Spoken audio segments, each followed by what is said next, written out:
اللہ تبارک و تعالیٰ فرماتے ہیں وَمِنْ أَهْلِ الْكِتَابِ، اور اہل کتاب میں سے من ان تأمنہ بقنطار، یعنی کوئی ان میں سے ایسا ہے کہ اگر امانت رکھی جائے اس کے پاس ڈھیروں مال، یؤدیہ الیک، تو آپ سے ان کو ادا کر دے گا. یعنی آپ اس کے پاس کوئی امانت کے طور پر شے رکھوائیں تو وہ اس کو واپس کر دے گا، اگرچہ کہ وہ یعنی ڈھیروں جو ہے وہ مال ہی کیوں نہ ہو. وَمِنْهُمْ مَنْ إِنْ تَأْمَنَهُ بِدِینَارٍ، اور انہی میں سے وہ بھی ہے کہ جس کے پاس اگر آپ امانت رکھوائیں کوئی 1 دینار بھی، لا یؤدیہ الیک، تو وہ نہ ادا کرے آپ کو، الا ما دمت علیہ، مگر یہ کہ جب آپ اس کے جو ہے وہ جب تک رہیں علیہ قائمہ، اس کے سر پر گویا کھڑے رہیں، تب وہ واپس کرے، اس کے سوا نہ کرے. ذالک بانہم قالوا لیس علینا فی الامیین، یہ اس لیے کہ انہوں نے کہا کہ ہم پر امیوں کے بارے میں فی الامیین سبیل، کوئی الزام نہیں ہے، کوئی راہ نہیں ہے. ویقولون علی اللہ الکذب، اور وہ یہ کہتے ہیں یعنی وہ بولتے ہیں اللہ پر کذب، جھوٹ، وہم یعلمون، اس حال میں کہ وہ جانتے ہیں. یہ جو آیہ مبارکہ ہے اس کے پہلے حصے میں اس بات کی وضاحت کی گئی ہے کہ یہ جو اہل کتاب تھے ان کے اندر جو ہے وہ بہرحال سارے ایک جیسے نہیں تھے. عیسائیوں میں تو خیر بہت سے تھے، یا ان کے اندر پھر کچھ خیر کا معاملہ تھا. یہودیوں میں یہ بہت ہی کم تھا. اور وہ کیسے لوگ تھے؟ کچھ تو ایسے تھے کہ جن کے پاس آپ ڈھیروں مال بھی اگر امانت کے طور پر رکھ دیں تو اس میں خیانت نہیں کریں گے. جب آپ ان سے مطالبہ کریں گے یا جب بھی واپسی ہوگی تو وہ واپس کر دیا جائے گا، ادا کر دیں گے. اچھا، اس کے برعکس کچھ وہ بھی ہیں کہ جن کو جو ہے وہ آپ 1 دینار بھی، یعنی ڈھیروں مال تو چھوڑ، 1 دینار بھی دے دیا تو سر پر کھڑے رہ کر واپس لیں گے تو ملے گا، ورنہ وہ جو ہے وہ بھی واپس دینے کو تیار نہیں. اچھا، اب اس کی وجہ کیا ہے؟ یعنی ایسا کیوں ہے کہ وہ جو ہے جس کے سر پر کھڑا رہے اور پھر وہ واپس نہ کرے؟ اس کی وجہ جو ہے وہ بیان کی جا رہی ہے. ذالک بانہم قالوا لیس علینا فی الامیین سبیل، یہ اس لیے ہے کہ انہوں نے کہا کہ ہم پر امیوں کے بارے میں کوئی جو ہے وہ سبیل نہیں ہے، کوئی راہ نہیں ہے، کوئی الزام نہیں ہے. ٹھیک ہے، یہ کیا بات ہے؟ یہ بات ہے کہ ڈاکٹر صاحب نے بیان القرآن میں اس کی وضاحت کرتے ہوئے کہا ہے کہ یہود کا جو عقیدہ ہے نا، عقیدہ وہ تورات کے اندر موجود نہیں ہے.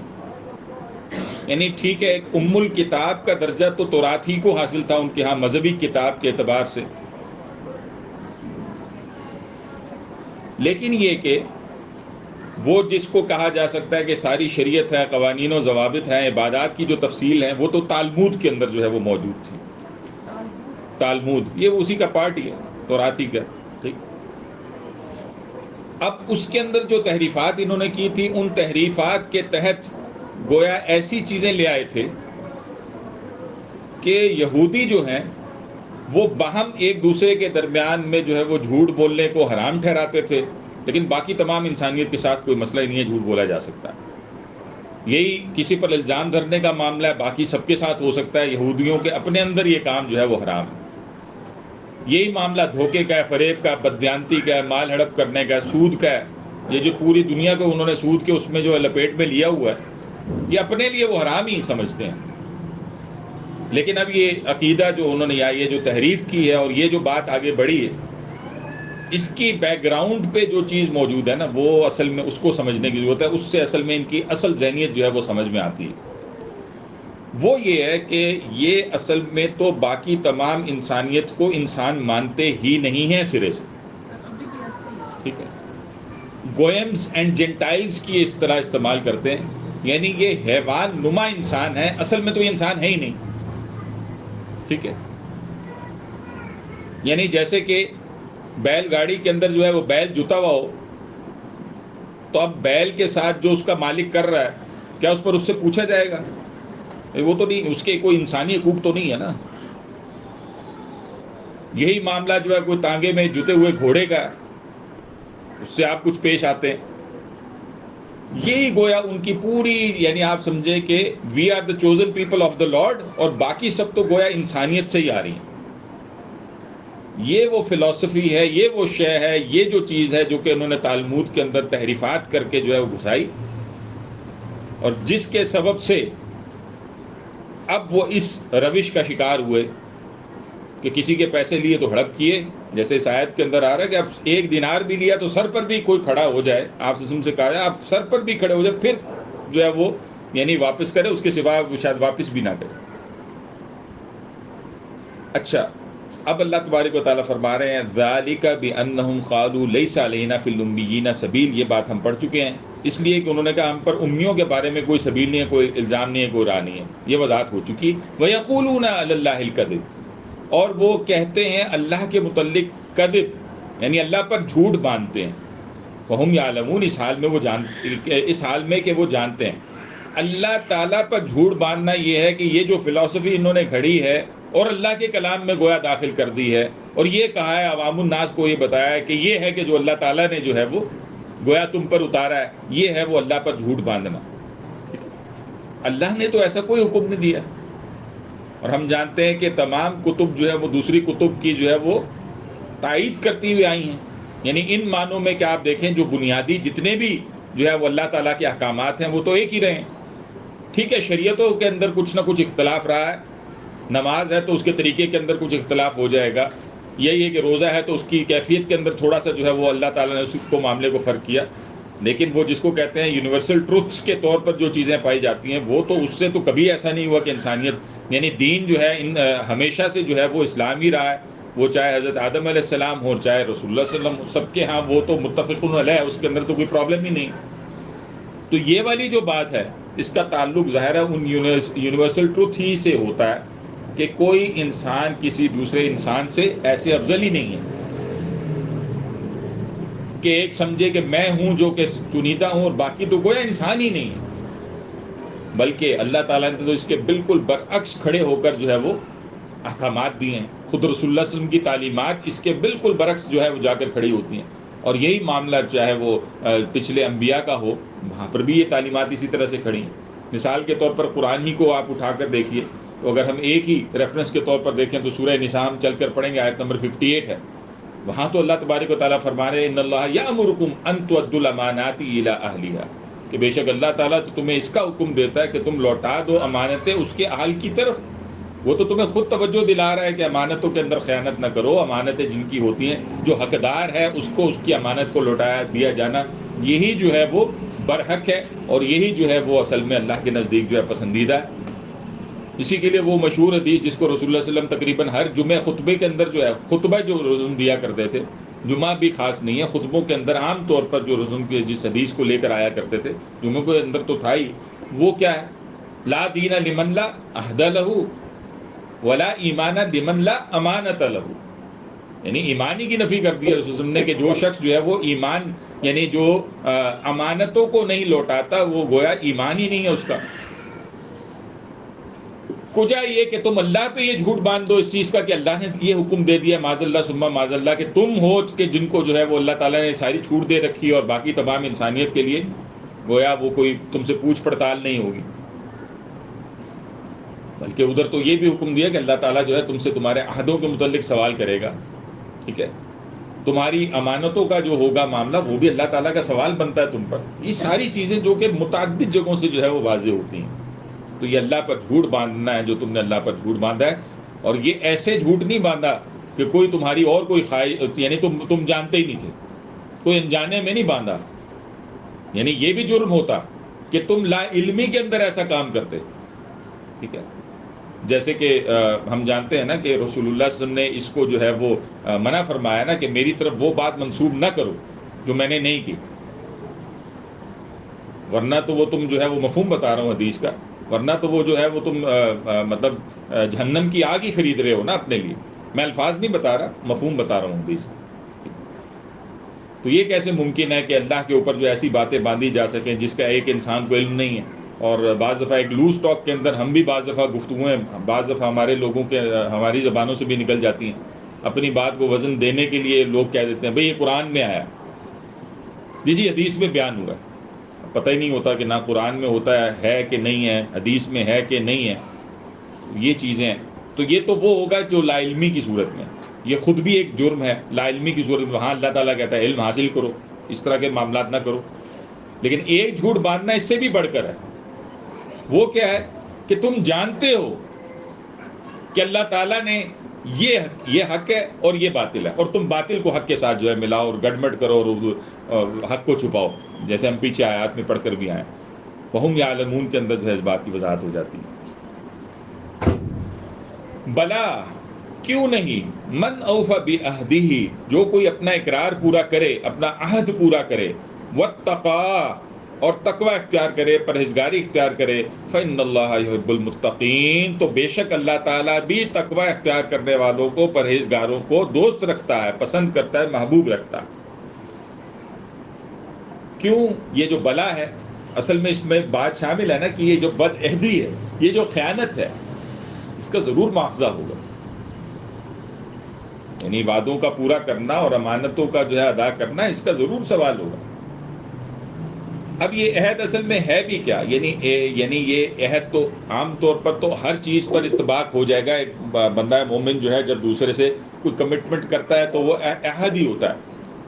لیکن یہ تو اعلیٰ ترین درجے پر جا کر چیزوں کو دیکھیں گے تو یہ تو وہ بڑے بڑے عہد ہیں جس کا ذکر جو ہے وہ یہاں پر ہو رہا ہے.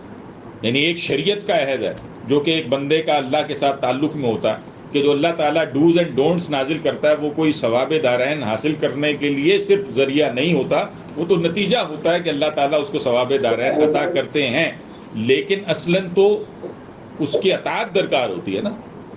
اللہ نے یہ کہا ہے تو کرو، اور اللہ تعالیٰ نے یہ نہیں کہا تو یہ نہیں کرو. یعنی اللہ نے منع کیا ہے، نہیں کہا سے مراد ہے اللہ تعالیٰ نے جس سے منع کیا اس سے رکو. تو ایک ہے شریعت کا عہد. پھر وہی جو ہے اسی کے ساتھ جڑ کر تقوی کا عہد، جو جس کا ذکر یہاں پر بھی ہوا ہے کہ واتقوا فإن اللہ يحب المتقین. یعنی تقوی یہی ہے نا، خدا خوفی. اصل میں جب تک ایک انسان کے اندر خدا خوفی پیدا نہیں ہوتی، انسان جو ہے وہ کسی عہد کو، کسی امانت کو پورا کرنے کے قابل نہیں ہو سکتا. یہ بند کریں جی، اپنے مائک بند کریں.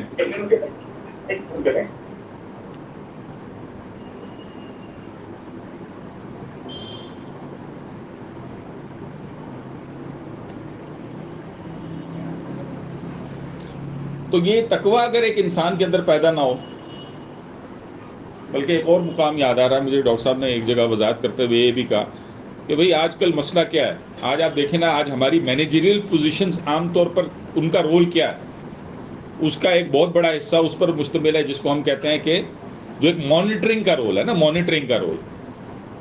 یعنی نیچے لوگ صحیح کام کر رہے ہیں تو یہ کوئی پروڈکٹیو کام ہے، یعنی یہ ایسا ہونا چاہیے. اس چیز کو کیسے دور کیا جا سکتا ہے؟ یعنی آج جدید جو مینجمنٹ سسٹمز ہیں اس کے اندر یہ رولز کیوں آئے؟ یعنی جس کے اندر بعض صورتوں میں جو ہے وہ ایک باس بس بیٹھا ہوا ہے اور نیچے کے کام کو چلتے ہوئے اور کرتے ہوئے اور سارے کام کو کرنے کے لیے اس کا کام جو ہے وہ سپرویژن کرنے کا. یہ جو سپروائزری رول ہے، یہ کیوں آج جو ہے دنیا کے اندر جو ہے وہ ہمیں لانا پڑا ہے؟ کیونکہ دنیا کے پاس اس کا کوئی دوسرا جو ہے وہ سسٹم موجود ہی نہیں ہے کہ جس کے ذریعے سے اس کی اصلاح ہو سکے. لہٰذا کوئی بیٹھا ہوا ہے جو ہے وہ مطلب آپ کے ان معاملات کو ہر وقت جو ہے گویا سیدھا کرنے کے چکر میں. لیکن بندہ مومن کے ساتھ معاملہ اللہ نے بالکل فرق بتایا، اس کا فارمولہ ہی فرق ہے. وہ فارمولہ یہ ہے کہ یہ جو تمہارا عہد ہے، یہ جو تمہاری امانتیں ہیں، یہ جو تم کام کرتے ہو، یہ جو تمہاری نوکری ہے، یہ جو تمہارا کاروبار ہے، اس کے اندر جو ہے وہ ہر وقت تم معاہدات کے اندر ہو. ہر وقت تم جو ہے وہ یعنی کوئی سروسز دے رہے ہو تو اس کے عوض جو ہے وہ تم جو ہے وہ کچھ وصول کر رہے ہو، یا اور جو معاملات ہیں. تو اس کے اندر جو ہے وہ سپروائزری رول کی اس لیے ضرورت نہیں کہ تقوی اختیار کرو گے تو مسئلہ سیدھا ہو جائے گا. اللہ سے پرہیزگاری اختیار کرو گے تو معاملہ ٹھیک ہو جائے گا. اور پھر یہ جس کو ہم کہتے ہیں کہ یعنی آپ اس کو یہ کہہ سکتے ہیں نا کہ یہ جو ہے یہ نان پروڈکٹیو رولز ہیں. اور اس ریفرنس میں اور دوسری چیز یہ ہے کہ پھر یہ اچھے بجٹس بھی کھا رہے ہوتے ہیں.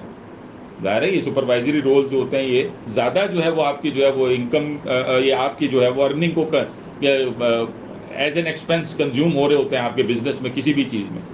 تو یہ جو چیز ہے نا، یہ تقوی، یہ بہت بڑی چیز ہے تقوی. اسی طرح پھر اگر ہم رسول اللہ علیہ وسلم کے ضمن پر میں دیکھیں تو خود رسول اللہ علیہ وسلم پر ایمان لانے کا عہد، یعنی جب ان کے سامنے یہ بات تھی تو ان کو ایمان لانا چاہیے تھا. اور پھر اسی کا تقاضا جس کو ہم پیچھے بھی کافی تفصیل سے پڑھ چکے ہیں کہ ان کی اطاعت اور اتباع کا حق جو ہے، عہد، یہ بھی عہد ہے اصل میں بندہ مومن کا، اگر وہ سمجھے اور جانے۔ ان الذین یشترون بعہد اللہ وایمانہم ثمنا قلیلا، بے شک وہ لوگ کہ جو خریدتے ہیں، حاصل کرتے ہیں بعہد اللہ، اللہ کے ساتھ کیے گئے عہد کو، وایمانہم، یعنی جو اللہ کے اقرار اور اپنی قسموں سے جو ہے وہ حاصل کرتے ہیں، کیا حاصل کرتے ہیں؟ ثمنا قلیلا، تھوڑی قیمت۔ اولئک لا خلاق لهم فی الآخرہ، یہی وہ لوگ ہیں کہ جن کے لیے آخرت میں بھی کوئی حصہ نہیں ہے، ولا یکلمہم اللہ، اور نہ ہی اللہ تعالیٰ جو ہے وہ پھر ان سے کلام کرے گا، ولا ینظر الیہم، اور نہ ہی ان کی طرف نظر کرے گا، نہ ان کو دیکھے گا، یوم القیامہ، قیامت کے دن، یعنی قیامت کے دن نہ ان سے کلام ہوگا، نہ ان کی طرف دیکھا جائے گا، ولا یزکیہم، اور نہ ہی ان کا تزکیہ ہوگا۔ اور ظاہر ہے جب یہ ساری چیزیں نہیں ہوں گی تو پھر انجام کیا ہے؟ یعنی اگر یہ بات آگے نہ بھی کی جائے نا، وَلَهُمْ عَذَابٌ أَلِيمٌ، تو یہ انڈرسٹوڈ ہی ہے، پچھلی بات کے اندر یہ انڈرسٹوڈ ہو جائے گا نا۔ یعنی اگر یہ نازل اگلی بات نہ بھی آئے، نتیجہ یہی نکلے گا کہ ان کے لیے پھر جو ہے وہ دردناک عذاب۔ اب یہ کیا چیز ہے؟ یعنی اپنے عہد کو، اپنی قسموں کے ذریعے سے تھوڑی قیمت جو ہے وہ وصول کرنا، یعنی وہ جو ہے دنیا کی حاصل کرنے کے لیے جب یہ ایک انسان کام کرتا ہے۔ اس کی ایک وضاحت تو یہ ہے کہ جب یہ لوگ دیکھتے ہیں کہ بھائی ہماری باتوں کو کوئی لوگ ویٹ نہیں دے رہے، تو اب اللہ کی قسمیں اٹھا کر جو ہے گویا اپنی بات کو وہ ویٹ دینے کی کوشش کرنا، یہ ہے وہ تھوڑی سی قیمت کے غلط چیز کے اوپر جو ہے وہ آپ اللہ کی قسم اٹھا کر گویا دنیا کی منفعت کی خاطر یہ کام کر رہے ہیں۔ کچھ حدیث ہیں جس کو مزید اس ضمن میں نوٹ کیجئے، اور وہ حدیث ہیں، ایک تو ہے خود بخاری کے اندر کتاب البیوع میں، کتاب البیوع میں، اور وہ حدیث ہے عبداللہ بن اوفا رضی اللہ تعالیٰ عنہ سے جو ہے وہ مروی ہے، وہ روایت کرتے ہیں۔ بیوع کیسے لکھیں گے؟ جی، کتاب البیوع لکھیں گے کیسے؟ الف لام با واو، نہیں با یا واو ہوگا نا، بیوع، با یا واو اور پھر عین علیحدہ آ جائے، بے خرید و فروخت کو کہتے ہیں نا، اسی کی جمع ہے بیوع۔ تو فرمایا وہ عبداللہ ابن اوفا رضی اللہ تعالیٰ عنہ نے کہ ایک شخص جو ہے وہ بازار آیا، اور پھر اس نے جو ہے وہ وہاں جو ہے وہ قسم کھائی کہ میں نے یہ سامان جو ہے اس کے اتنے روپے دیے ہیں، حالانکہ اس نے اتنے روپے نہیں دیے تھے۔ اب وہ بیچ رہا تھا کہ جی میں نے تو اتنے کا لیا تھا، یا اسی میں پھر مزید یہ بھی آتا ہے، یا اتنے روپے جو ہے وہ مجھے مل رہے تھے حالانکہ وہ اتنے نہیں تھے۔ ہوتا ہے نا ہمارے ہاں بھی جو ہے کوئی ریڑی والا، کوئی فلاں، کوئی یہ وہ، آپ اس سے ذرا سی تھوڑی سی بحث کریں ڈسکاؤنٹ کرنے کی، یہ وہ، تو یہ جھوٹ بیچ میں شامل کر دیا جاتا ہے، اور نہیں جی مجھے تو پڑا ہی اتنے کا ہے۔ یعنی میں نہیں کہتا کہ سارے جھوٹ ہی بول رہے ہوتے ہیں، یہ میں نہیں کہہ رہا، لیکن بہت سی صورتوں میں ایسا ہوتا بھی ہے۔ تو یہ روش ہے جس کو اس حدیث میں بیان کیا جا رہا ہے۔ اب وہ اس پر قسم بھی کھا لیتا ہے، اور قسم کا مقصد جو ہے، یعنی اب اس حدیث میں بتایا جا رہا ہے کہ پھر وہ جب یہ جو قسم کھاتا ہے اس کی جو مقصد ہے وہ یہ کہ مسلمانوں کو اس میں پھنسا لے۔ نہیں ظاہر ہے ایک شریف جو بندہ ہے جو کہ اللہ کی اطاعت کر رہا ہے، وہ اتنی زیادہ ہیر پھیر اور یہ وہ اتنے چکر نہیں ہوتے، وہ اس کو پھنسا لیا، اس نے اپنی قسموں کو کھاتے ہوئے جو ہے وہ گویا اپنی چیز بیچ دی، دنیا کی تھوڑی قیمت وصول کر لی۔ ظاہر ہے دنیا کا زیادہ بھی تھوڑا ہی ہے جو اس نے آخرت کے عوض وصول کر لیا۔ تو یہ کہتے، یعنی یہ حدیث پھر یہ بتاتی ہے آخر پہ جا کے کہ یہ وہ بات تھی کہ جس پر یہ آیت اتری، ٹھیک ہے، یہ آیت مبارکہ جس کو ابھی ہم نے تلاوت کیا۔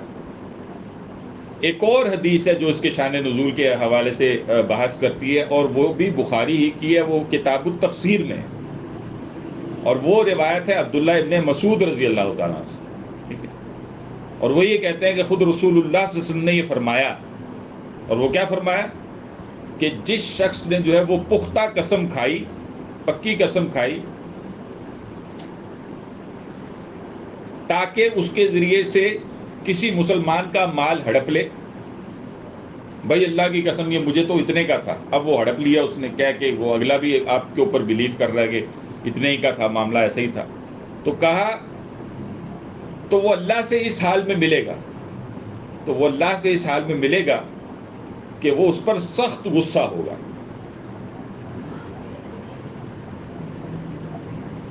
دیکھنے کو چھوٹی سی بات نظر آتی ہے لیکن یہ چھوٹی سی ہے نہیں.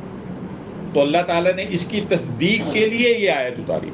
ٹھیک ہے, یعنی یہ جو حال ہوگا اب اس کی تصدیق میں پھر وہ ساری باتیں شامل ہو جاتی ہیں کہ آخرت میں اس کا کوئی حصہ بھی نہیں ہوگا, نہ اللہ اس سے کلام کرے گا, نہ اس کی طرف نظر کرے گا, نہ ہی اس کا تزکیہ کرے گا, گویا وہ عذاب علیم کا شکار ہوگا. یہ ساری باتیں جو ہے اس آیہ مبارکہ کے اندر آئیں.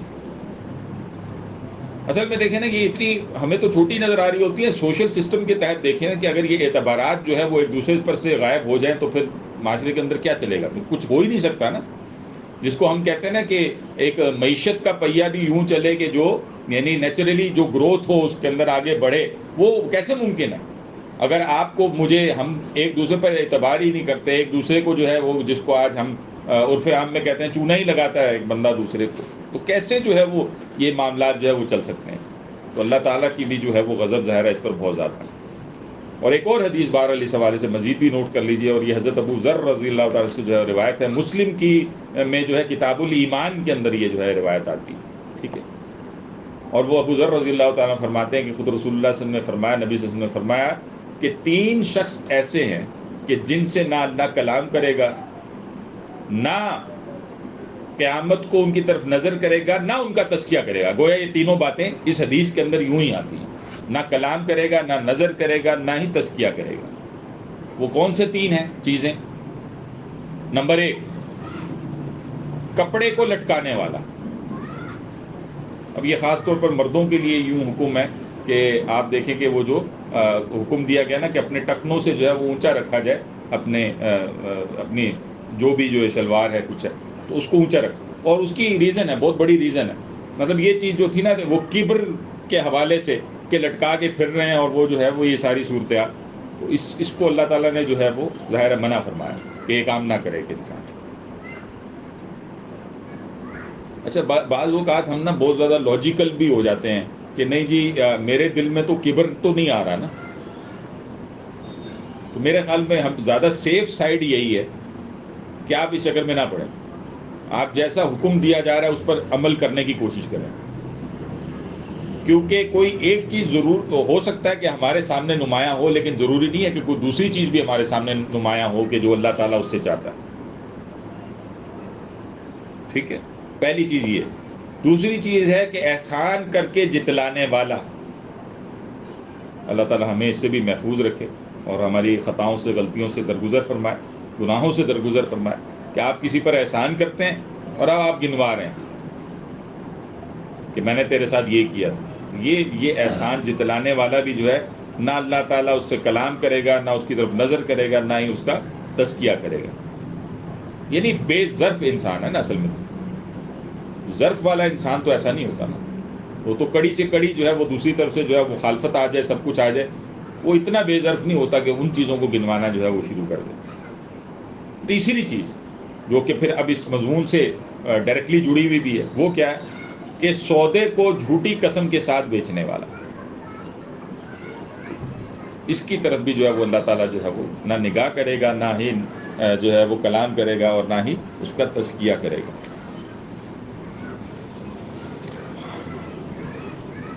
کلیئر ہے جی؟ سر یہ آخری والی بات پھر سے ریپیٹ کر دیں. آخری بات یہی ہے نا کہ سودے کو جو ہے جھوٹی قسم کے ساتھ بیچنے والا. وہ چیز جو بیچ رہا ہے اس کی وہ تعریف ہے. آج آپ اس کی ایک اور شکل بھی یوں دیکھتے ہیں نا, آج آپ کا ایک پورا شعبہ بن گیا ہے مارکیٹنگ کا. مارکیٹنگ فی نفس ہی تو بری چیز نہیں ہے, ظاہر آپ اپنی مارکیٹ معلومات کے اعتبار سے مارکیٹنگ کی جا سکتی ہے, لیکن مارکیٹنگ کے آج جو خرابی اس کے اندر جو پیدا ہوئی ہے آپ وہ بھی دیکھیں. 10,000 قسم کی وہ خوبیاں لکھ دی جائیں گی جو اس پروڈکٹ کے اندر ہوتی بھی نہیں ہیں. مطلب اس کو گلوریفائی کر کے جو ہے نا چیزوں کو دکھانے کے چکر میں جھوٹ بولا جا رہا ہے.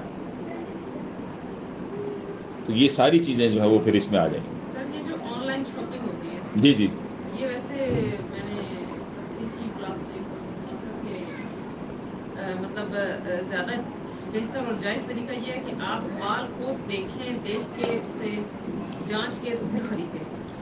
تو یہ جو آن لائن شاپنگ ہوتی ہے اس میں ہمارے پاس یہ آپشن تو نہیں ہوتا. تو یہ کوئی مطلب اتنی اس میں اس وقت کوئی مسئلہ نہیں ہے کہ آپ نے اپنی پالیسی ایسی ارینج کی ہوئی ہے کہ بھائی یہ ریٹرنیبل ہے، وداؤٹ اینی آبجیکشن ریٹرنیبل ہے. یعنی ایسی ہوتی ہیں کچھ ویب سائٹس نا، مطلب آپ کو نہیں بھی پسند آئی تو آپ واپس کر دیں. تو اگر یہ والی آپشن رکھی ہوئی آپ نے تو پھر تو کوئی مسئلہ نہیں ہے. کم ہے. ٹھیک ہے. سر تو جو اکثر یہ ریسیلنگ کا کام ہوتا ہے جی جی اس میں اکثر یہ ہوتا ہے نا کہ آپ ایک کمپنی جوائن کرتے ہیں جی. اس کے بعد اپنے ساتھ ممبرس اکٹھے کرتے ہیں، تو یہ بھی کیا سودی کاروبار میں ہے؟ اپنے ساتھ ممبر اکٹھے کرتے ہیں. سر جیسے ایک بندہ ممبر بنتا ہے کسی کمپنی کا نا، ہاں جی. پھر اس کو وہ باس ایک لحاظ سے کر دیتے ہیں کہ آپ نے اپنے آگے اتنے ممبرس نہیں نہیں، وہ گیمبلنگ ہے، وہ اسٹریٹ اوے گیمبلنگ ہے. وہ بالکل جائز نہیں ہے، بالکل بھی جائز نہیں ہے. سر ان سے پرچیزنگ کرنا، ممبرنگ نہ کرے، آگے ان کا وہ نہ کرے، لیکن اگر ان کی پروڈکٹس اچھی ہوں اور پروڈکٹ نہیں، جو کچھ بھی ہو یہ کام نہیں کیا جا سکتا. آپ دوسرے کا حق کیسے کھا؟ سوال سمجھ نہیں آیا کیا سوال کیا جو سمجھ نہیں آیا ہمیں، اصل جس میں کا آپ جواب دے رہے تھے. سوال جو تھا نا وہ اصل میں ہے نیٹ ورک مارکیٹنگ کے اعتبار سے. اس کو نیٹ ورک مارکیٹنگ کہتے ہیں نا، کہ ایک بندہ ہے تو وہ جی، یعنی کمپنیاں ہیں کچھ اس طرح کی نا، کہ وہ جو ہے نا وہ نیچے جو ہے وہ اب میں نے جو ہے وہ فرض کریں 5 بندوں کو جو ہے نیچے رکھ لیا، اب وہ ٹری بنتا جائے گا نیچے نا. جتنا ٹری بڑھتا جائے گا تو وہ ان کے کمیشن جو ہے وہ آپ کو بھی ملتا جائے گا. تو یہ درست نہیں ہے بالکل، یہ گیمبلنگ ہے سیدھی سیدھی، یہ جوا ہے اور یہ درست نہیں ہے. اصل میں دیکھیں آپ کے نا کان کیسے کھڑے ہوں گے ان چیزوں کے متعلق، جس کے لیے میرے خیال میں تو آپ جب جو ہے وہ اللہ کے احکامات کو ڈھونڈنے کی کوشش کریں تو ایک بنیادی سینس جو چیز ادا کر دے گی ایک انسان کو. ہمیشہ یاد رکھیں جو چیز ایزی منی کے طور پر آپ کے پاس آ رہی ہے نا اس پہ کان آپ کے ہمیشہ کھڑے ہونے چاہیے. اسلام میں ایزی منی کا کوئی تصور ہی نہیں ہے، محنت کے ساتھ پیسہ کھڑا ہے. اصل میں یہ ایک علیحدہ بات ہے کہ محنت کے ساتھ زیادہ پیسہ کم پیسہ، اس کو ہم کئی دفعہ تفصیل سے پڑھ چکے ہیں، لیکن پیسہ کھڑا محنت ہی کے ساتھ ایک بات.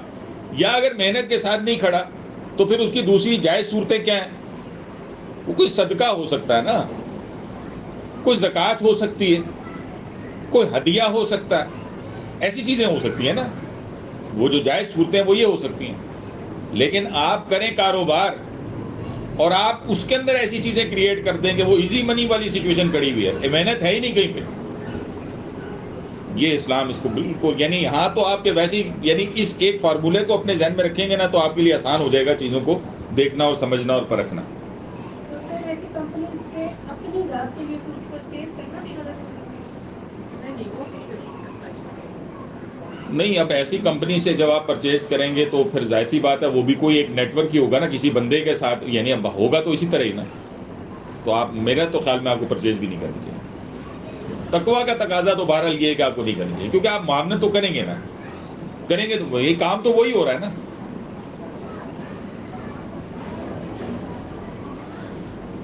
بہرحال لیکن دوسری بات آپ کو یہ بھی پتہ ہونی چاہیے کہ ملکی لیول پر بھی جو ہے یہ چیزیں بین ہوتی ہیں، یعنی یہ اللیگل ہیں. یعنی جب یہ کمپنیز جو ہیں وہ ایکسپوز ہو جاتی ہیں، اسی لیے آپ دیکھیں نا کبھی یہ ایک محلے میں ہوتی ہیں تو کبھی دوسرے محلے میں ہوتی ہیں. یہ جب کبھی پکڑائی دیتی ہیں تو پھر یہ گورنمنٹ بھی پکڑ کے ان کو اندر کرتی ہے. تو وہ بھی جو ہے یہ درست نہیں ہے، کسی طرح سے یہ جو ہے وہ درست نہیں ہے.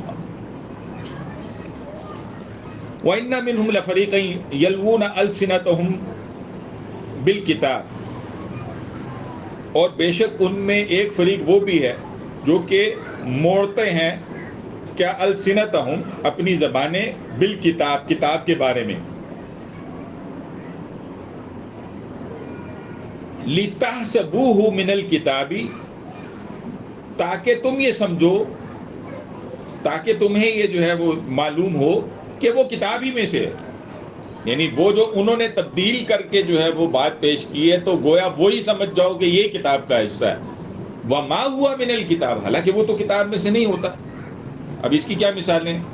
اصل میں یہودی تو خیر بہت ہی کرتے تھے، منافقین بھی کرتے تھے. ٹھیک، اب یہود کا کیا معاملہ ہے؟ وہ جو ہم سورہ بقرہ کے اندر تفصیل کے ساتھ پڑھ کر آئے ہیں، الفاظ کو جو ہے وہ توڑ موڑ دینا. وہ حکم ہوا کہ کیا ہتتن کہو نا، ہتتن، ٹھیک ہے، یعنی اللہ سے اپنے گناہوں کے جھاڑنے کے حوالے سے بات، وہ ہنتتن کے اندر جو بدل دیا، وہ جو گندم کی پکار لگائی انہوں نے. اسی طرح سے ہم نے یہ بھی پڑھا تھا سمعنا واطعنا کا حکم تھا، انہوں نے کس سے بدل دیا؟ سمعنا وعصینا، ہم نے سنا اور ہم نے نافرمانی کی. اور پھر کوئی پوچھ ہی لے کہ بھائی یہ کیا کیا آپ نے، تو نہیں جی نہیں، آپ کو کوئی غلط فہمی لاحق ہوئی. اب جب اس طرح کی بات ہوگی تو لگے گا تو ایسے ہی نا. اور پھر تحریفات جو ہوئی ہیں ان تحریفات کے اندر اس وجہ سے جو ہے وہ یعنی وہ ایک جسچر پورا یہی دے رہے ہیں کہ اللہ نے کہا یہی ہے. اور اسی میں پھر وہ بات بھی شامل ہے کہ کوئی سائل آیا ہے، سوال پوچھتا ہے، اور تم جانتے ہو کتاب کو، تم اللہ کی اس کتاب کو جانتے ہو، تو اب جو ہے وہ تورات کو تروڑ مروڑ کر فتوے دیے جا رہے ہیں کہ اس کے ذریعے سے جو ہے کچھ رقم بٹور لی جائے. یہ کام تو آج بھی بہت ہوتا ہے نا. آپ چلے جائیں کسی جو ہے وہ سو کالڈ مفتی کے پاس، مولوی کے پاس، دین کا علم نہیں ہے یا علم بھی ہے، دونوں صورتوں میں جو ہے اگر خرابی آئی بھی ہے تو ہر طرح کا فتویٰ دے دیں گے. دنیا کے چند ٹکوں کے عوض جو ہے وہ ہر طرح کا فتویٰ آپ کو مل جاتا ہے. آپ ذرا اندازہ تو کیجئے نا، یہ تو اب آ کے ایک مزید خرابی پیدا ہوئی. وہ میں کئی دفعہ اس کی وضاحت کر چکا ہوں اسلامک بینکنگ کی، لیکن اس سے پیچھے تو وہ بینک تو یعنی وہ تو بالکل ہی پتہ ہوتا تھا نا کہ یہ جو ہے وہ بالکل سودی بینک ہیں. لیکن اگر آپ کو وہ پرانا وقت یاد ہو یا اگر کہیں دیکھ سکیں تو اس وقت بھی فتوے موجود تھے ان کے پاس. یہ ہوتا ہے کہ جس سب کی ممانعت یہاں پر جو ہے وہ اللہ تعالیٰ تبارک و تعالیٰ جو ہے وہ کر رہے ہیں. اور ظاہر ہے اس میں پھر ساری وہ باتیں شامل ہو جاتی ہیں کہ آج بھی جب ہم کسی کو دین بتانے کی طرف آئیں تو پھر ہم وہ بتائیں جو ہمارے علم میں ہے، وہ بات نہ کریں جو ہمارے علم میں نہیں ہے تو روڑ مڑوڑ کر کچھ بھی، یا پھر یہ کہ اب ایک مسئلے کو حل کرنا ہی کرنا ہے آپ نے. ٹھیک ہے. اب خواتین میں بھی غالباً یہ معاملہ ہوتا ہوگا، مردوں میں تو خیر یہ معاملہ ہو جاتا ہے کہ جی اب کسی نے داڑھی رکھی ہوئی ہے تو داڑھی کے ذریعے سے سمجھ لیا جاتا ہے پتہ نہیں کوئی یہ علم دین کا پہاڑ ہے ان کے اندر میں. تو خواتین بھی اگر کوئی پردہ کرتی ہو تو اس سے کوئی یہ معاملہ لے لے کہ بھائی یہ جو پردہ دار خاتون ہے یہ دین کو تو خوب جانتی ہے، تو اس سے جا کے مسئلہ پوچھا جائے یا اس مرد سے مسئلہ پوچھا جائے. تو داڑھی رکھنا اور پردہ کرنے سے تو علم یعنی نہیں حاصل ہوتا نا، یعنی وہ تو اس کا حصہ ہے، وہ جو وہ عمل کر رہا ہے اس پہ. لیکن اب اس سے آپ جا کے ہر طرح کا مسئلہ پوچھ رہے ہیں اور وہ بھی بے دریغ ہر چیز کا جواب دیے جا رہے ہیں. یہ ساری چیزیں ہیں جو کہ سمجھنے کی ضرورت ہے کہ یہ کام کرنے کے نہیں ہوتے. سر وہ سابق یا پتہ نہیں یہ جو تھے یہ جنہوں نے لکھی احادیث کی کتابیں، وہ بہتر یہ سمجھتے تھے کہ وہ کہہ دیں کہ ہم نہیں جانتے. جی جس بات کو نہیں جانا کرتے تھے اس کو نہیں بیان کرتے تھے. بالکل وہ اور بلکہ بہت زیادہ محتاط رہے ہیں لوگ. کچھ تو اتنے محتاط رہے ہیں کہ انہوں نے احادیث تک بھی جو ہے وہ آپ سمجھے غائب کر دی. یعنی غائب اس لیے نہیں کی کہ خدا نخواستہ عوام تک نہیں پہنچنا چاہیے، دین نہیں لیکن وہ بس اس خوف سے کہ ہمارے منہ سے کوئی ایسی بات نہ ہو کہ وہ ہو نہ اور پھر وہ گڑبڑ ہو جائے. لیکن پھر اس کے برعکس دوسرا کردار ہمیں نظر آتا ہے جس سے پھر علم دین جو ہے وہ پھیلا، اور وہ سنت کی حفاظت کے حوالے سے ظاہر ہے احادیث بہت بڑا وہ ذخیرہ ہے اور بہت بڑی چیز ہے. اور پھر آپ اس کے اندر دیکھیں وہ سارے علوم بھی موجود ہیں، جو اسماء الرجال کے جو علم ہے کہ وہ پوری تحقیقات اور ساری چیزیں اس کے اندر شامل ہے، اور پوری احتیاطوں کے ساتھ بہرحال ان کاموں کو کیا گیا. تو وہ خیر بھی جو ہے وہ بہرحال منتقل ہوا. لیکن یہاں جس کی مذمت ہے وہ پھر دوسری بات ہے کہ جو ہے ہی نہیں اس کی طرف جو ہے وہ لوگوں کو ہانک دیا جائے اور کہے کہ جیسے کہ یہ جو ہے وہ یعنی کتاب ہی میں. وَيَقُولُونَ هُوَ مِنْ عِنْدِ اللَّهِ، اور وہ یہ کہتے ہیں کہ یہ تو اللہ کی طرف سے ہے.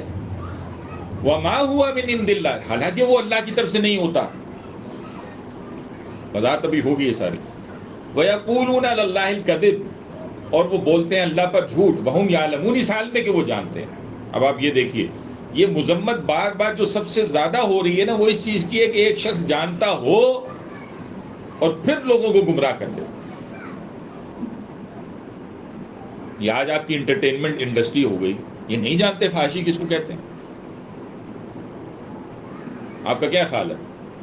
یعنی یہ چلے جو کچھ بھی ہے نا، سو کالڈ ہم مسلمان ہوں، سو کالڈ مسلمان ہوں، کیا ایک انسان اپنے دل سے نہیں جانتا کہ فحاشی کس کو کہتے ہیں؟ پتہ ہے نا. تو جانتے بوجھتے جو ہے کہ انسان جو ہے یہ کام کر رہا ہے، یہ تو اللہ تعالیٰ کو بہت ہی زیادہ جو ہے وہ ناگوار گزرتا ہے. ما کان لبشر ان یؤتی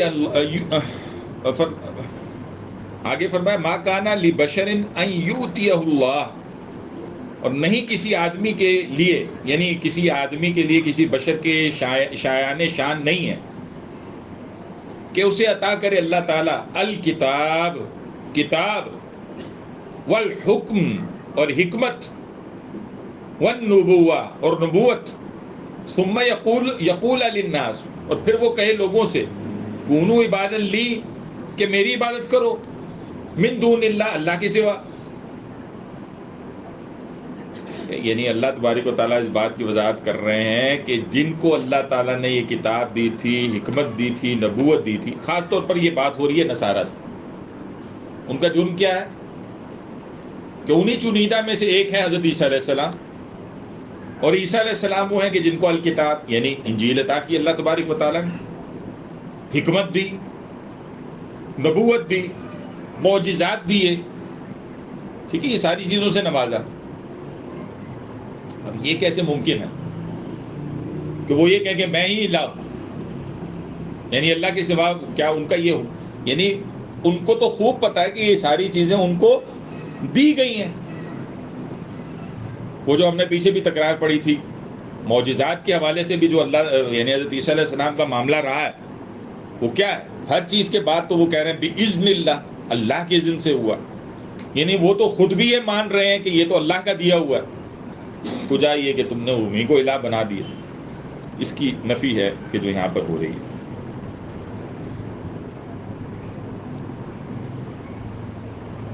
وَلَكِنْ كُونُوا رَبَّانِيِّينَ بِمَا كُنْتُمْ تُعَلِّمُونَ الْكِتَابَ،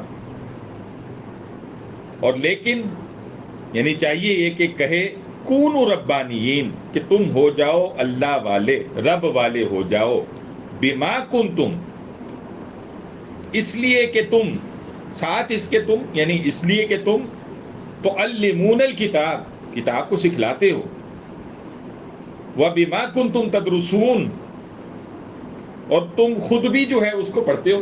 یعنی یہ پڑھنے پڑھانے کا کام جو تم کرتے ہو، اور یہ جو تدریس کا معاملہ ہے، اور یہ کتاب کے ساتھ جو تم استفادہ کرتے ہو، یعنی ہونے کی یعنی روش یہ ہونی چاہیے تھی کہ تم جو ہے وہ جو انجیل آئی تھی، وہ جو تورات کو جو ہے وہ ہم جانتے ہیں کہ وہ حضرت عیسیٰ کوئی اپنی شریعت تو نہیں لے کر آئے تھے، وہ تورات ہی کو تھا وہ ریفرنس تھا، اور دوسری طرف جو انجیل ہے، ان پر جو ہے وہ گویا ایمان لاؤ، ان کی باہم درس و تدریس ہو، اس کا سیکھنا سکھانا ہو. گویا آج کے اعتبار سے دیکھا جائے تو کتاب الہی کی تعلیم و تعلم ہی کی بات ہو رہی ہے جو یہاں پر ہے. دین کا سیکھنا سکھانا یہ کرنے کا کام ہے جو اللہ تعالیٰ کے کرنا تو یہ چاہیے تھا. یا حدیث و فقہ کا درس ہو آج جیسے بات ہے، لیکن یہ کس لیے ہو؟ علم برائے علم، ایک کورس کے بعد دوسرا کورس، دوسرے کورس کے بعد تیسرا کورس، ادھر سے پڑھا ادھر نکل گئے، یہاں پہ ہم نے پڑھا کہیں اور جا کر یہ کام شروع کیا، ادھر سے نکلے کہیں پوری زندگی یہ کام کرنے کا ہے. یہ اس لیے کیا جائے کہ تعلیم برائے تعلیم. وہ حدیث بھی آپ کے ذہن میں نا کہ لوگ اس کو عالم کہیں تو آخرت میں کیسے ڈالا جائے گا؟ وہ تو جہنم میں گھسیٹ کر ڈال دیا جائے گا نا. تمہیں کہہ دیا گیا دنیا میں عالم، وہ ہے نا 3 لوگ اشخاص کو جو پیش کیا جائے گا. تو پھر جب ہم یہ کام کر رہے ہو تو پھر کرنا کس لیے؟ کیا چیز پیش نظر ہونی چاہیے؟ یہ جب ہم قرآن پڑھ رہے ہیں یا یہاں ادارے میں اس تعلیم کو حاصل کر رہے ہیں تو یہ کس لیے کی جائے؟ اس حدیث کی اس آیت کا کون سا حصہ ہے جو اس کی وضاحت کرتا ہے؟ اگر میں آپ سے سوال کروں، غور کریں ذرا.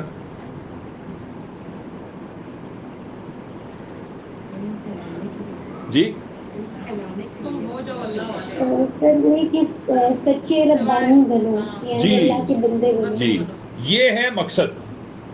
کونوا ربانیین، اگر آپ اللہ والے نہیں بنتے کسی کام کی نہیں ہے چیز.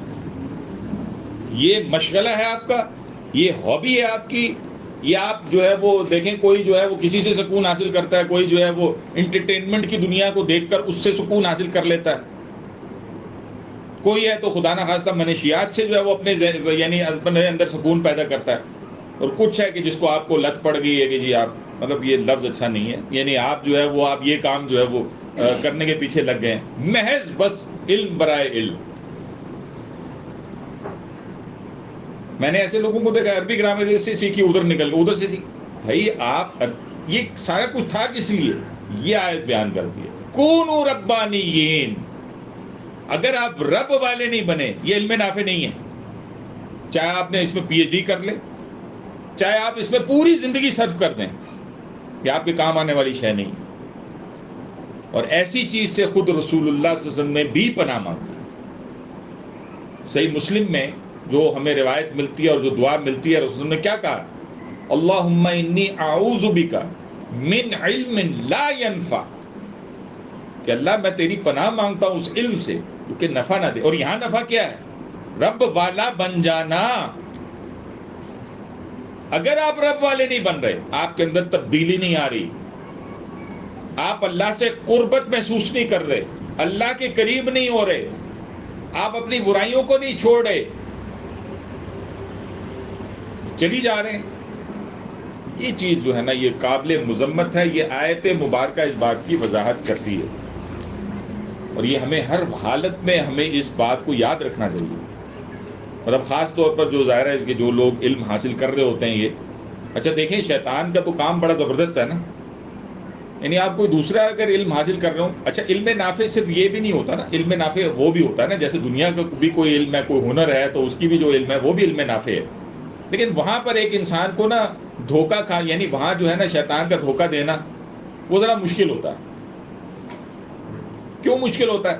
وہ اکثر تو آپ کے دماغ میں یہ ہے کہ نا کہ یہ تو میں دنیا کے لیے ایک کام کر رہا ہوں، ٹھیک ہے، کما آپ حلال رہے ہیں، ٹھیک ہے، اس حساب سے دیکھیں گے تو وہ بڑا اچھا کام ہوگا. لیکن یہاں پہ آ کر اب جو وقت لگایا جا رہا ہوتا ہے، یہ جو وقت ہوتا ہے، یہ تو آپ سمجھتے ہیں کہ بھائی یہ تو مطلب اس سے میں تو اور کوئی ہو نہ ہو، میں تو اللہ کا بڑا مقرب ہوں. یہ ایک انسان کے اندر غرہ آ جاتا ہے نا. وہ سورہ آراف انشاءاللہ جب ہم پڑھیں گے تو وہ بالم بن باورا کا واقعہ ادھر آتا تھا، تو وہ بہت ہی بڑا کوئی علم دین رکھنے والا بندہ، لیکن جب وہ گرا تو پھر وہ جو ہے وہ بالکل جو ہے وہ، اور کیوں گرا وہ جگہ؟ یا دوسرے شیطانی کو دیکھ لیں آپ، شیطان تو مقربین میں سے تھا ایک وقت میں، تو یہی تھا نا. یعنی کہاں وہ جن اور کہاں وہ فرشتوں کی مجلس جس کے اندر وہ بیٹھ کر جو ہے وہ گویا اس علم سے آگاہ ہے جو کہ شاید کوئی دوسرا جن اس سے آگاہ ہی نہیں ہے. لیکن وہ اس کے لیے علم نافع نہیں تھا. کیوں؟ کیونکہ وہ رب والا نہیں بنا، بلکہ اسی رب کی مخالفت میں آ کر جو ہے وہ کھڑا ہو گیا. تو یہ ساری خطرناکی، یہ ساری بات جو ہے وہ ہمارے ذہن میں ہونی چاہیے جب ہم یہ کام کر رہے ہوتے ہیں.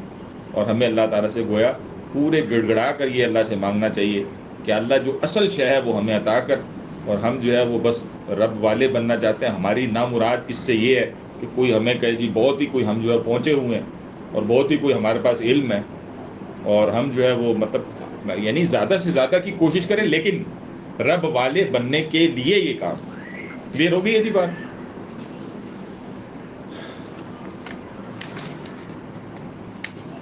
وَلَا يَأْمُرَكُمْ أَن تَتَّخِذُوا الْمَلَائِكَةَ، اور نہ وہ تمہیں حکم دے کہ تم جو ہے وہ بناؤ، ٹھہراؤ فرشتوں کو، وَالنَّبِيِّينَ، اور انبیاء کو، اربابا، رب. اب یہی کام کیا تھا نا مشرکین مکہ نے. اور پھر وہ جو یعنی اگر آپ اس کے پہلے حصے کو دیکھیں تو ملائکہ کو رب ماننے کی بات کیسے آئی؟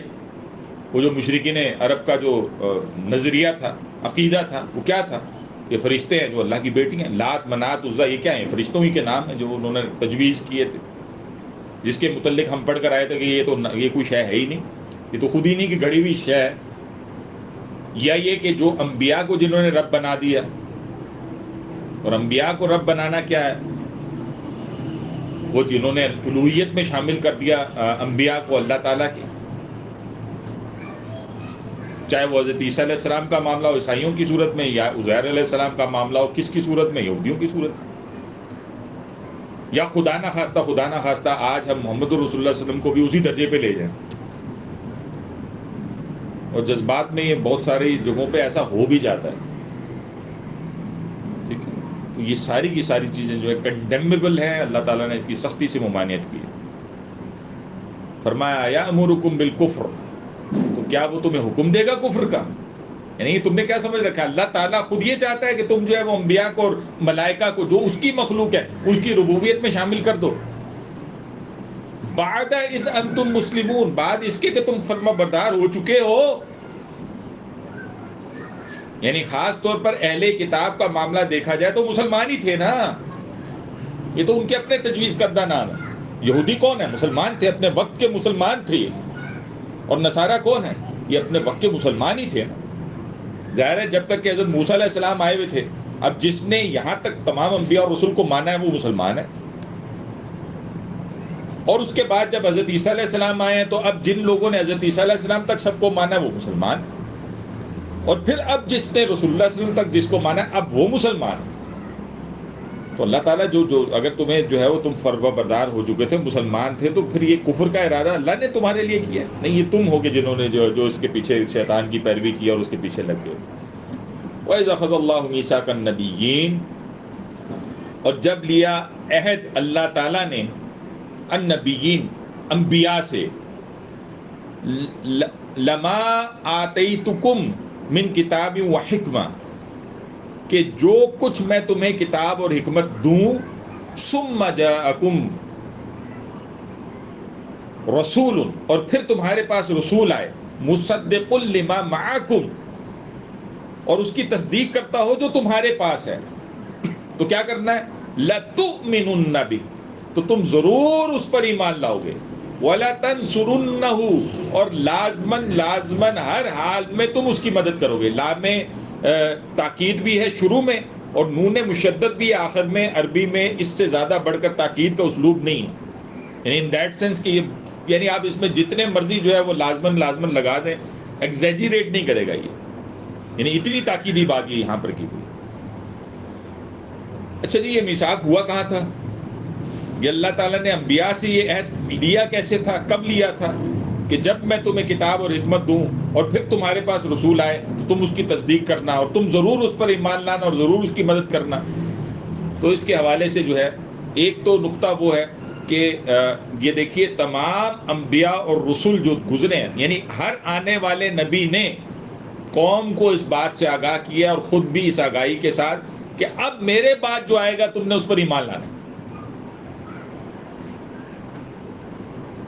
اور نہ صرف ایمان لانا ہے بلکہ تم پر فرض ہے کہ تم اس کی مدد کرو گے، یعنی جس کام کے لیے وہ کھڑا ہوا ہے اور جو وہ لے کر آیا اس کے پیچھے تم نے لگ جانا، کیونکہ وہ اسی کڑی کا حصہ ہے۔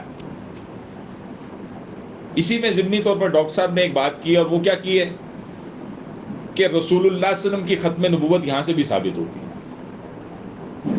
کیونکہ رسول اللہ صلی اللہ علیہ وسلم نے یہ تلقین نہیں کی، رسول نے نہیں کہا کہ میرے بعد جو ہے وہ کوئی آئے تو تم نے یہ کام کرنا ہے، یہ سارے پچھلے سب نے کہا۔ یعنی اگر موسیٰ علیہ السلام کی بات لی جائے تو عیسیٰ علیہ السلام کا کہا، اور عیسیٰ علیہ السلام کی بات کی جائے تو محمد رسول اللہ صلی اللہ علیہ وسلم کا کہنا چاہیے تھا، یعنی انہوں نے تو کہا، قوم نے آگے گڑبڑ کی ہے نا، گڑبڑ تو قوم نے کی ہے آگے، جنہوں نے انکار کیا محمد رسول اللہ صلی اللہ علیہ وسلم کا، ورنہ ان کی تعلیمات میں تو آپ جانتے ہیں یعنی انبیاء نے تو اس عہد کو پورا کیا ہے نا، جبکہ رسول اللہ صلی اللہ علیہ وسلم نے یہ نہیں کہا، تو یہ دلیل ہے کہ خود ختم نبوت یعنی میرے بعد کوئی اب رسول نہیں ہے۔ اور ہم جانتے ہیں متعدد احادیث ہیں جس کے اندر ختم نبوت کے حوالے سے اور رسالت کے حوالے سے بات آتی ہے، اور جس کو کہا ہے کہ رسول صلی اللہ علیہ وسلم نے کہ میرے بعد کوئی نبی نہیں آئے گا، آپ نے اس کی وضاحت بہت یعنی کی ہے، خود قرآن نے اس بات کو واضح کی ہے، مختلف جگہوں سے اس بات کی وضاحت ہوتی ہے۔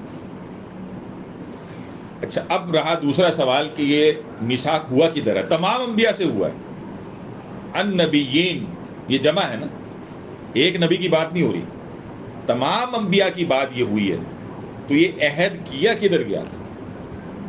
یہ بھی ہم سورہ اعراف میں پڑھیں گے جب چل کر، اور یہ جو الفاظ ہیں کہ الست بربکم قالوا بلا، یہ تمام تر ارواح انسانیہ ہیں جو کہ ایک وقت میں اکٹھی ہوئی ہیں، یعنی ایک ہی جگہ تھی۔ اصل میں تو ڈاکٹر صاحب تو خیر اس کو اس طرح سے واضح کرتے ہیں نا کہ آپ سمجھیں کہ یہ ارواح انسانیہ جو تھیں یہ ساری کی ساری تخلیق ہوئی، اور اب وہ ایک طرح کی کولڈ سٹوریج میں ہیں، جو کہ تا قیامت جو ہے وہ اللہ تعالیٰ نے جن جن اوقات میں ادھر سے نکال کر دنیا میں پھر ایک وجود بخشنا ہے تو وہاں سے نکال کر جو ہے وہ پھر اس کا جو ہے حیلہ ایک مادی حیلہ کریٹ کر کے اس کے اندر اس کو ڈال کے جو ہے وہ پھر آگے آتا ہے معاملہ. تو یہ تو وہ عہد تھا عہد الست جو تمامی انسانوں سے، لیکن انبیاء سے ایک اضافی عہد ہے، وہ اس سے آگے کا عہد ہے.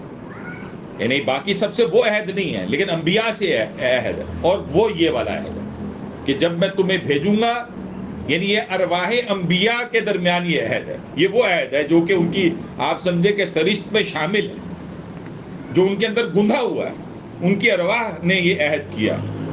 ٹھیک ہے کہ تم جو ہے وہ جب جاؤ گے اور اس کے بعد کوئی جو بھی نبی آنا ہے تو تم نے اس بات کی تصدیق کرنی ہے کہ اس کے بعد ہمارے بعد جو بھی آئے گا اس کی تم نے جو ہے پیروی کرنی ہے وضاحتوں کے ساتھ. یہی وجہ ہے کہ آپ دیکھیں نا، اگر اتنی وضاحتیں موجود نہ ہوں تو یہ تو نہیں کہا جا سکتا کہ خود رسول اللہ صلی اللہ علیہ وسلم کے متعلق جیسے کہ کہا گیا تھا یہود و نصارہ کو، اور خاص طور پہ علماء یہود کو کہا گیا تھا کہ یہ تو ایسے پہچانتے ہیں جیسے اپنے بیٹوں کو پہچانتے ہیں. گویا کوئی تفصیلات تھی نا جس کی وجہ سے یہ بات تھی، اور وہ وہی تھا جو کہ وہی اصل میں لے کر آئے تھے موسیٰ علیہ السلام، اور جو وہی اتری تھی موسیٰ علیہ السلام پر، اور وہ جو وہی اتری تھی حضرت عیسیٰ علیہ السلام پر.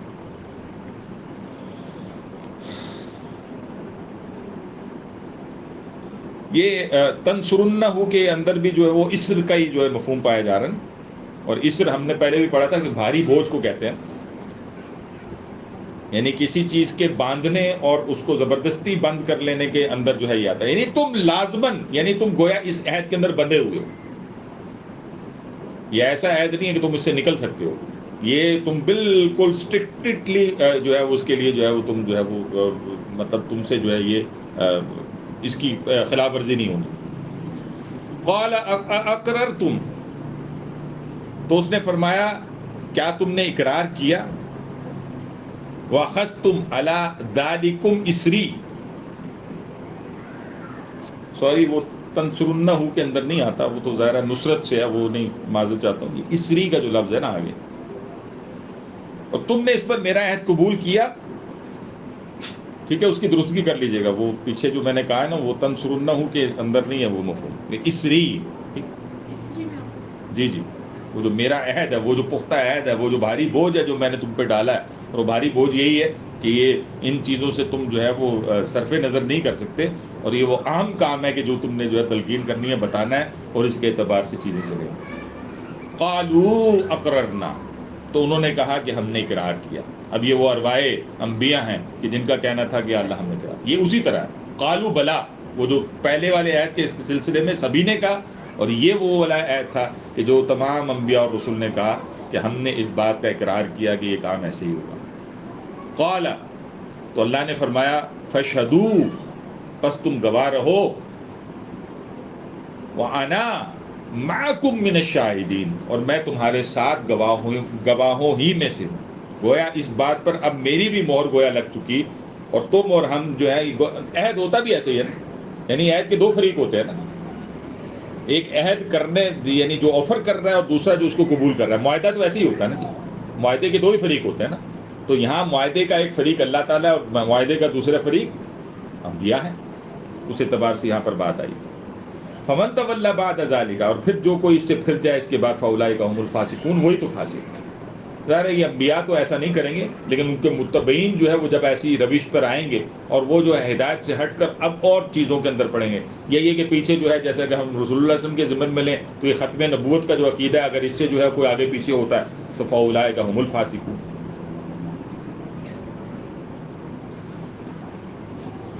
کلیئر ہے جی؟ بس یہیں پر آج ہم رکیں گے انشاءاللہ، کل جو ہے وہ پھر اس سے آگے بڑھیں گے. کوئی سوال ہے تو کر لیجیے. سر وہ جو آپ بتا رہے تھے کہ وہ کمپنیوں کے بارے میں وہ ذرا کلیئر کر دیں. یہ کمپنیاں جو شیئر پہ کام کرتی ہیں، لوگ پیسے ڈالتے ہیں پھر وہ بڑھتے جاتے ہیں، یہ صحیح نہیں ہوتی؟ نہیں صحیح ہوتی جی. اچھا، دیکھیں میں نے آپ کے سامنے نا ایک بالکل سادی سی بات کر دی ہے، اس کو ذہن میں رکھیں گے تو چیزیں کلیئر ہو جائیں گی. وہ یہی ہے کہ جو چیز ایزی منی کے طور پر آپ کے پاس آ رہی ہے، دیکھیں صحیح ہے. جائز صورتیں کیا ہیں. اللہ تعالیٰ نے سود کو حرام ٹھہرایا، تجارت